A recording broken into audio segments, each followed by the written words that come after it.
নমস্কার সবাইকে। এখন আমি রাত্রিবেলার খাবার খাচ্ছি। এখন পাতে পড়ে গিয়েছে মাছের ঝোল। এই যে আমার হাতে রয়েছে রুই মাছ। এই মাছটা দিয়ে কাঁচকলা দিয়ে আলু দিয়ে ঝোল হয়েছে, তো সেটা দিয়ে আমি এখন খাচ্ছি।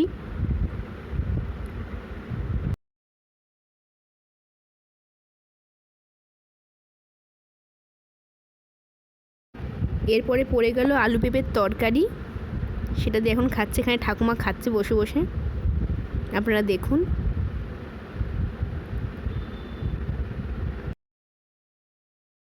এখানে আমি একটু করে বেশি বেশি করে ঝোল নিয়ে নিলাম, পুরো গঙ্গা বানিয়ে দিলাম থালাটাকে। এরপরে আমি মাছটা দিয়ে আবারও খাচ্ছি। এটা হচ্ছে মাছের ঝোলের কাঁচকলা, এটা দিয়ে এখন আমি খাচ্ছি। তো আজকে রাতের এই মেনু। ভিডিওটা ভালো লাগলে অবশ্যই লাইক, কমেন্ট এবং শেয়ার করবেন।